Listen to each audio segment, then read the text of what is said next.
Subscribe now and press the bell icon. Never miss an update.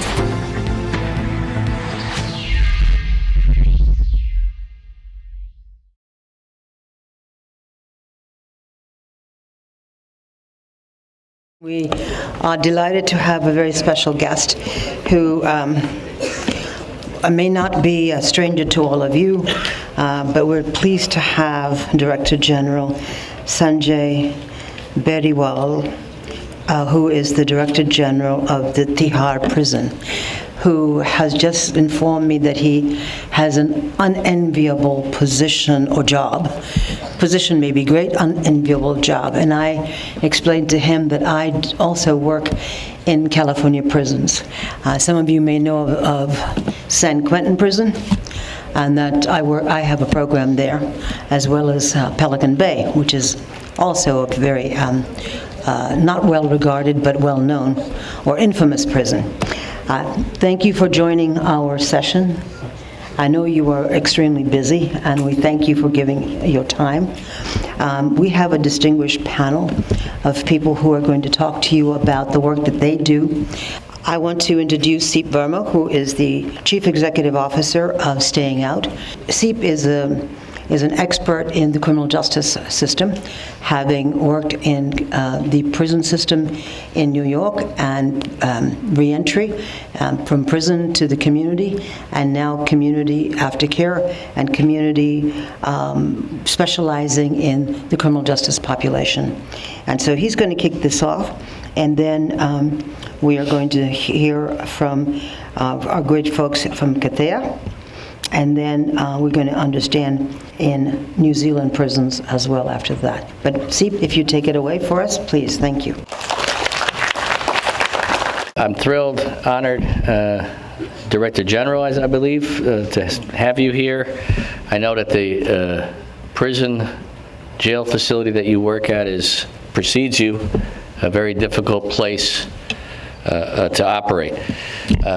We know in the U.S. as well about those types of places, and what I'd like to say before we even start is that the therapeutic community, the peer approach that we advocate for, has been shown and demonstrated to be extraordinarily effective inside of a custody setting, inside of a prison setting, with the most difficult offenders, with the most severe of issues. And so at the outset, I just want to provide that hope to say that what we do has been shown to work. And we'll show you some data as we go along. I shared, and I'll just share again for your benefit, that we were here yesterday, and a delegation of ours went to the juvenile home that SPYM that offers. That is for correctional involved people, justice involved. The Juvenile Justice Board mandated there was 50 youths that were there, 7 to 17 years old. They spent some number of months there, and what I saw was very impressive. Even more impressive to me was it was described that the juveniles there had a full range of offenses. So not just petty theft, but individuals that have been convicted of more serious offenses were also eligible for the program, some of which were doing quite well. So that's very important. I just want to tell you quickly about the Staying Out program. All right, Staying Out was the first prison-based TC program in the United States to last more than 3 years.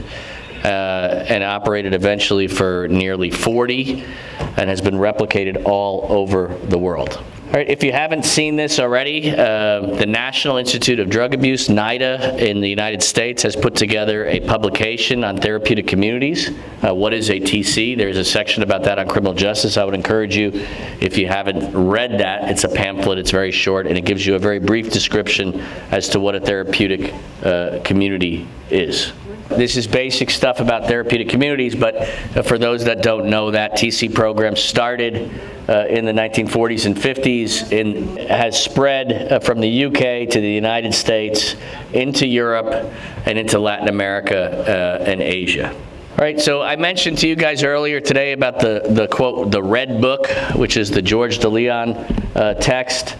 And George, in his thing, talks about very basic approaches to what happens in a therapeutic community program, both in terms of personal development as well as social adjustment. All right, and so we talk a lot about antisocial behavior, and what I like about George's text is that he talks quite a bit about pro-social behavior, right? And so in pro-social behavior, we see that both personal development and social adjustment occurs.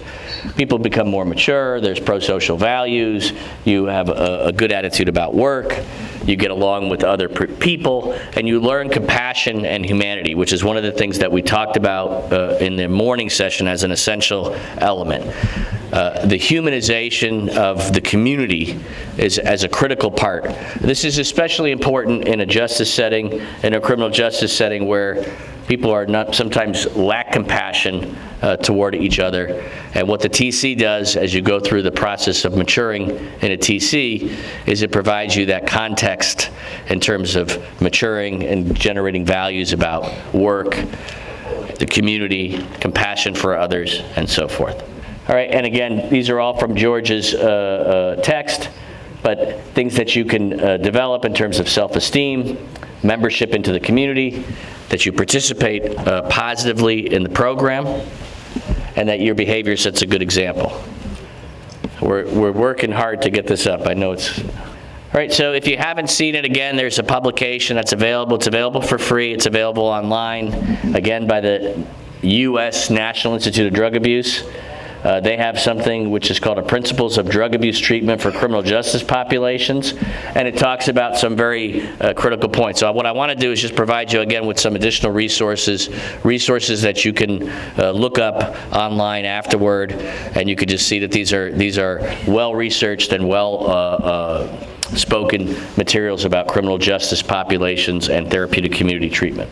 All right, so the cooperation between the criminal justice system and therapeutic communities is very critical. I see that I drew this as a diagram that just shows that there are probation programs, correction programs, I call them task programs, which are alternative sentencing programs, drug court programs that exist within local jails. All right, and all of these are cooperative arrangements between therapeutic community programs and these wide variety in the criminal justice system. And so I mentioned earlier today that my organization, Staying Out, has a program within the probation system, and that produced extraordinary results. The first 150 graduates, only 3 people reoffended. That was an extraordinary achievement, and it's not an unusual achievement at all. So again, showing that the data supports that criminal justice treatment across the spectrum, corrections, probation, parole, drug courts, alternatives to incarceration, other specialty work release programs, etc., all play a part in the entire continuum. In the United States, there are multiple layers of correctional systems. The multiple layers are city, state, and federal correctional institutions. We have some other examples of great, I'm talking about in Staying Out, we did extraordinary work in a state prison system. We have other examples. I know our friends from Integrity House in New Jersey are here, the director of a great program at the county jail, which produces similar results. We also have therapeutic community programs inside of federal prisons across the country. And so what you see is that what a population of people who are incarcerated, who normally people have thought are not necessarily going to be amenable to treatment, are producing extraordinary results. This is just a drug profile of different people that came into, this is an older data set, but you could just see very quickly pre and post treatment results. You can keep going.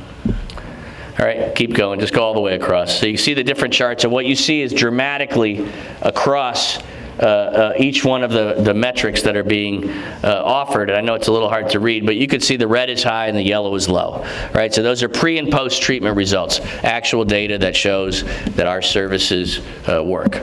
All right, again, I mentioned this morning, right? You're damned if you do, damned if you don't. It's one door or the other. So we as clinicians have to make that decision in terms of where we are and what path we're going to take, with no wrong door. When there's no wrong place for somebody to enter our service. And certainly the criminal justice population is a great place for that to start. All right, so you can just see that there are certain religious implications of different programs. All right.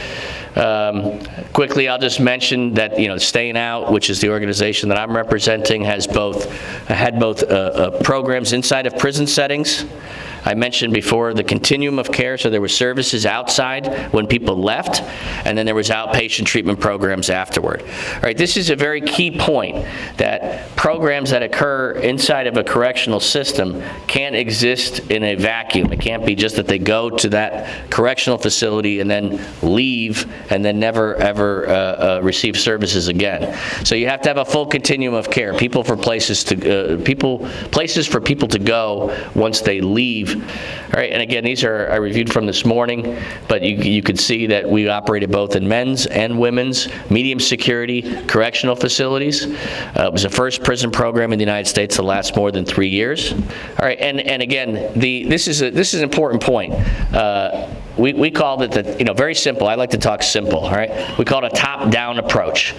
The correctional system is another setting, another person's program or facility. And so one of the things we always say is that if the correctional facilities, and I think that having our leader of the Delhi prison here is an important thing, very symbolic, because if the leadership of your correctional institution does not believe in treatment or does not believe in this type of change, you have no opportunity for the program to work. In the U.S., and I believe it's more true in other countries, that prisons and jails and other institutions operate as paramilitary organizations with a strong chain of command and hierarchical structure.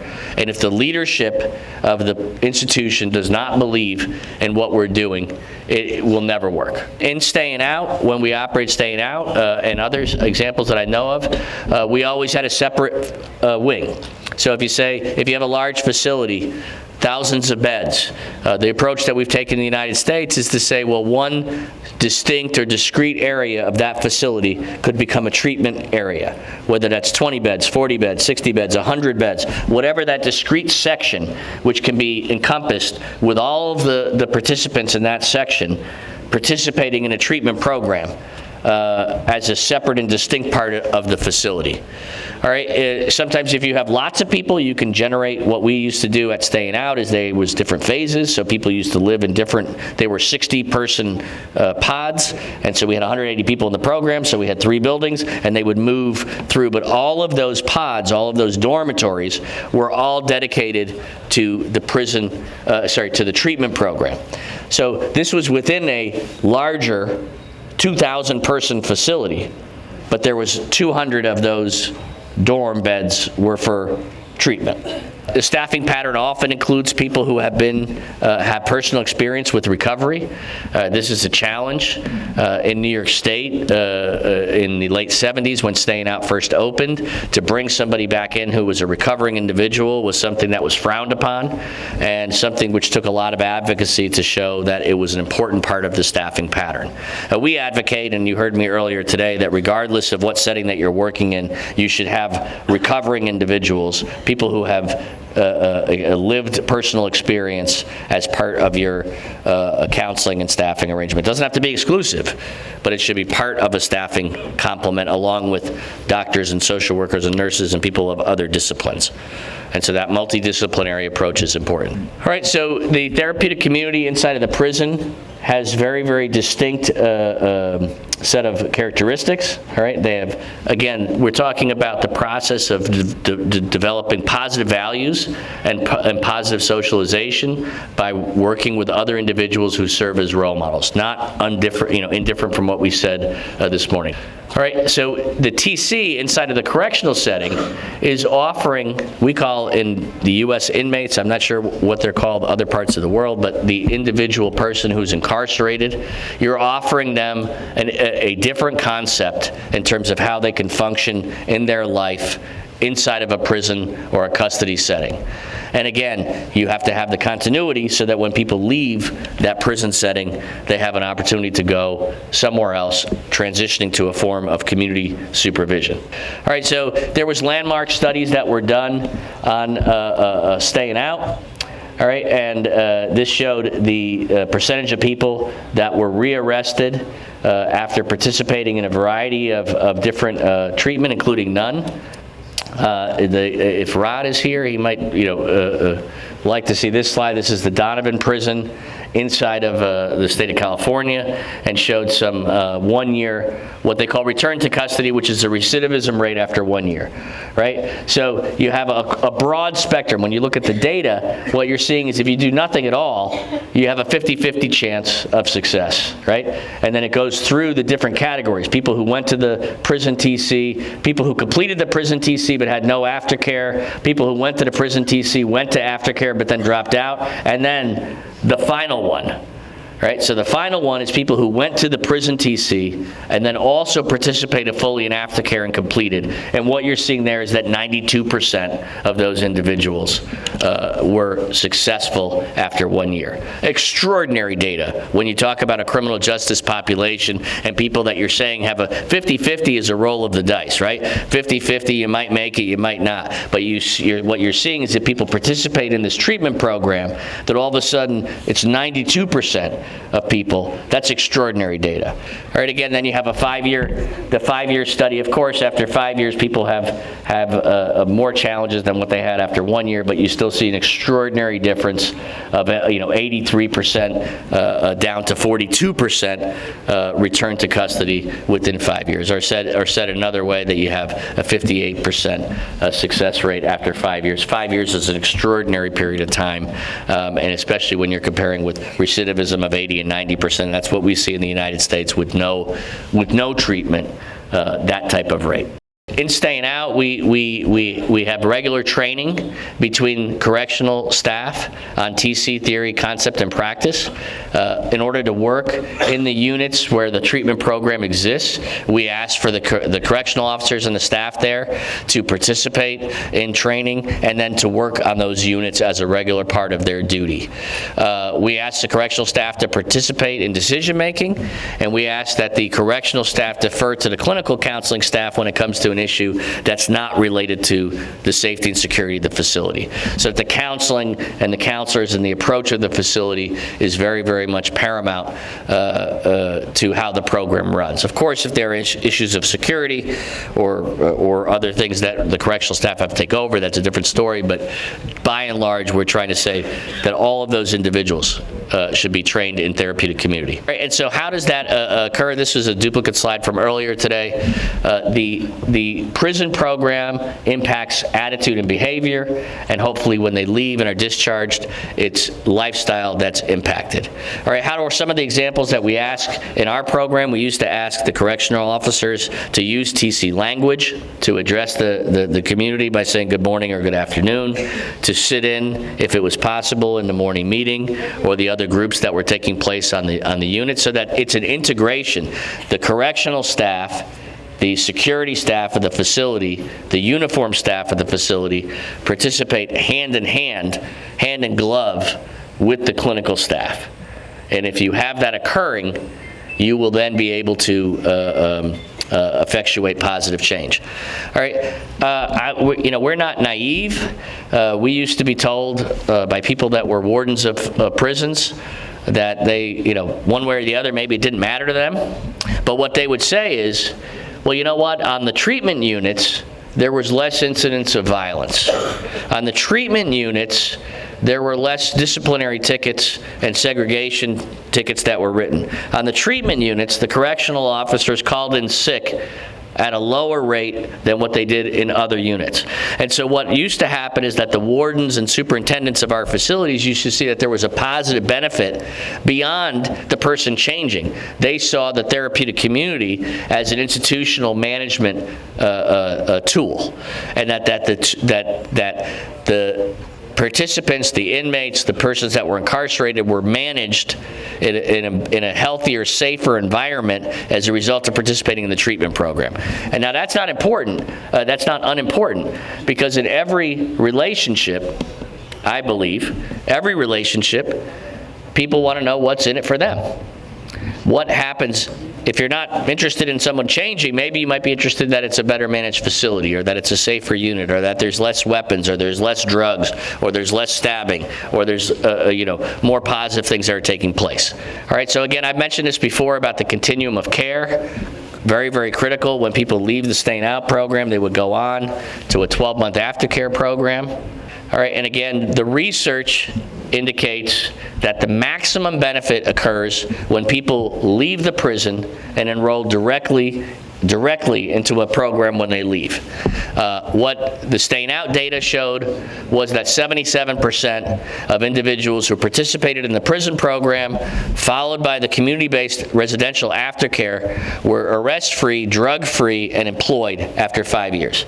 All right, what's not said in that data, by the way, we had a men and women program, that the women were exponentially more successful in that the rate of success for female participants was 91%, and for male participants was 68%. The average is 77%, but I guess like most things in life, women do it better. All right, so I mentioned also earlier today, but I will mention again about our outpatient programs. All right, we have specific programs for probation and parolees. We often have joint meetings with the officers. We have regular officers that work with our outpatient participants. And we believe that that cooperative arrangement between probation and parole officers and that staff with our counseling staff produces better results. All right, so 12 months is the treatment cycle, 3 to 4 times a week, and the officers that participate in that are extensions of the TC treatment team. All right, and then again, this was something I mentioned earlier today, but I think it's worth mentioning again, that out of the first 150 participants in that program, only 3 were rearrested. So 150 participants went through the treatment program. After 1 year, 3 were rearrested. All right, and that's actually opposite.